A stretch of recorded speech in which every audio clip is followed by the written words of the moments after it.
Persyaratan bagi pendaftar KIP kuliah yang pertama adalah merupakan siswa SMA atau SMK sederajat yang akan lulus pada tahun berjalan, yaitu tahun ini, tahun 2021, atau 2 tahun sebelumnya, yaitu tahun 2020 dan 2019.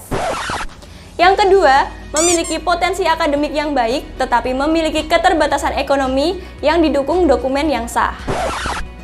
Lalu yang ketiga, lulus seleksi penerimaan mahasiswa baru melalui semua jalur masuk PTN atau PTS yang telah terakreditasi. Terus nih, kalau udah jadi penerima KIP kuliah, apa aja sih yang bisa kamu dapatkan? Hai KS Rangers, saya Laya di sini dan selamat datang kembali di channel YouTube Kampung Soal, channel YouTube-nya Anak Pelajar.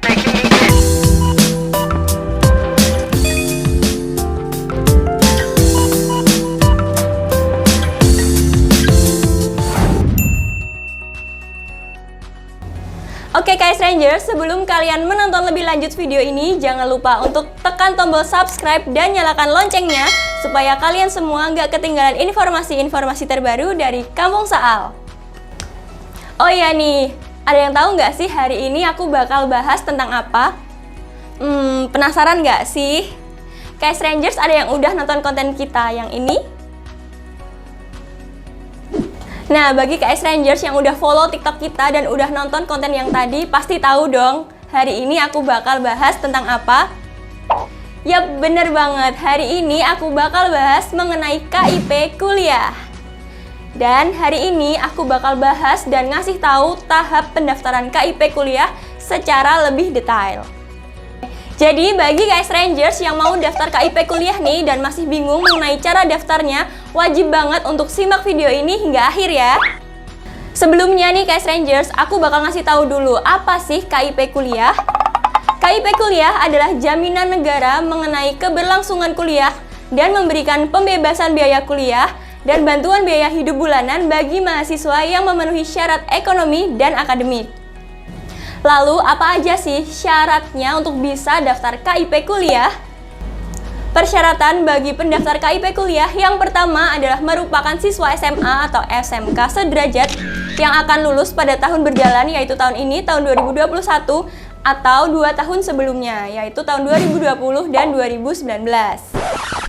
Yang kedua, memiliki potensi akademik yang baik tetapi memiliki keterbatasan ekonomi yang didukung dokumen yang sah.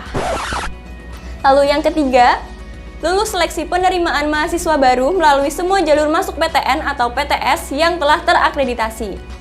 Terus nih, kalau udah jadi penerima KIP kuliah, apa aja sih yang bisa kamu dapatkan? Yang bisa kamu dapatkan sebagai pemilik kartu KIP kuliah, yang pertama adalah pembebasan biaya pendaftaran seleksi masuk perguruan tinggi, yaitu biaya UTBK atau seleksi yang lain, dari perguruan tinggi yang terdaftar dari data terpadu kesejahteraan sosial Kemensos. Yang kedua, pembebasan biaya kuliah atau pendidikan yang dibayarkan langsung ke perguruan tinggi. Yang ketiga, bantuan biaya hidup mulai tahun akademik 2021-2022. Biaya hidup yang diberikan akan ditetapkan oleh Puslabdik berdasarkan perhitungan indeks harga lokal dari masing-masing wilayah perguruan tinggi. Oke, yang selanjutnya aku bakal ngasih tahu perbedaan KIP kuliah dengan bidik misi.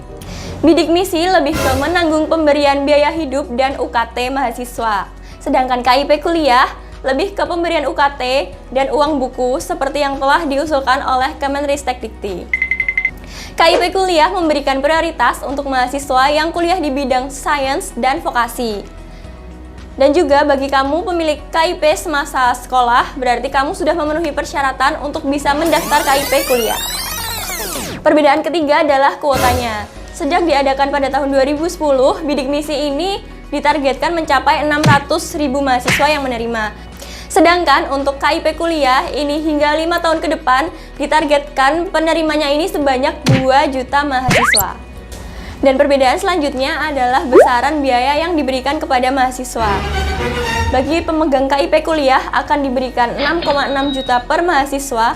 Hal ini meliputi biaya hidup sebesar 4,2 juta dan biaya pendidikan sebesar 2,4 juta per mahasiswa, dan ini akan diberikan selama 1 kali per semester. Jika dilihat dari biaya hidup per bulan, peserta bidik misi akan memperoleh Rp650.000 per bulan dan peserta KIP kuliah akan mendapatkan Rp700.000 per bulannya. Wah, lumayan banget ya keunggulan bagi penerima KIP kuliah. Tertarikkah KS Rangers untuk daftar? Oke nih, bagi yang tertarik untuk daftar KIP kuliah, aku kasih tahu ya, sebenarnya pendaftaran KIP kuliah itu udah mulai dari tanggal 8 Februari dan akan berakhir pada tanggal 31 Oktober 2021. Oke deh, kalau gitu kita langsung aja ke cara pendaftarannya. Pendaftaran akun SIM KIP kuliah dapat dilakukan melalui dua cara.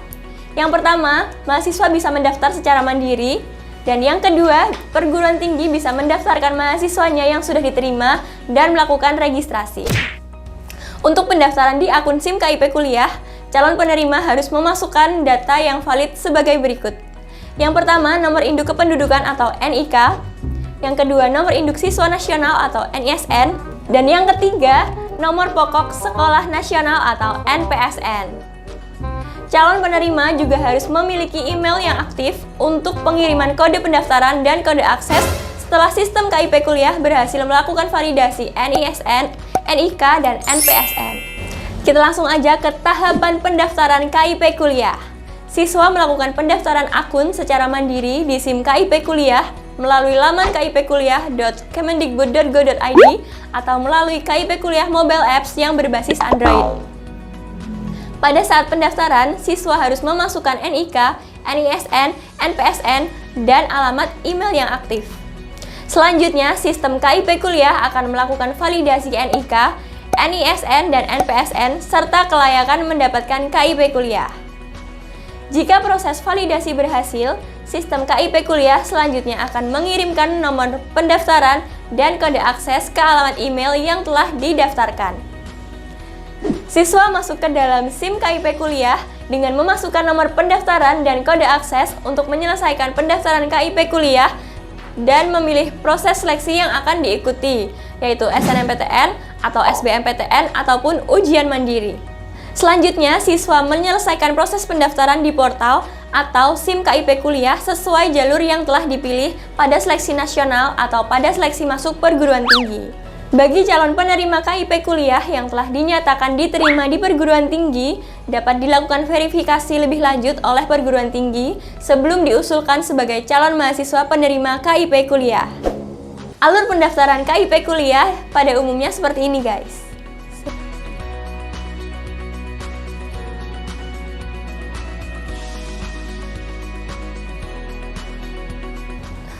Nah, kalau KS Rangers merasa mengalami kesulitan ketika melakukan pendaftaran KIP kuliah, bisa banget memanfaatkan fasilitas dari program, yaitu yang pertama, KS Rangers bisa memanfaatkan fasilitas FAQ di laman SIM KIP kuliah. Yang kedua, bisa memanfaatkan helpdesk di laman KIP kuliah. Dan yang ketiga, bisa memanfaatkan email pengaduan dengan alamat pengaduan@kemendikbud.go.id. Dan yang keempat, manfaatkan sosial media resmi KIP kuliah di Instagram @puslabdik_dikbud. Dan yang terakhir nih, KS Rangers, yang kelima, diskusikan dengan pengelola atau operator KIP kuliah di perguruan tinggi bagi mahasiswa yang telah diterima dan telah melakukan registrasi di perguruan tinggi tersebut. Gimana nih KS Rangers? Udah jelas banget kan ya? Kalau masih merasa kurang jelas atau ingin menanyakan sesuatu mengenai KIP kuliah, bisa langsung aja tulis di kolom komentar ya. Terima kasih KS Rangers sudah menonton video ini hingga akhir. Semoga informasi yang telah kita sampaikan hari ini bisa bermanfaat untuk KS Rangers semua.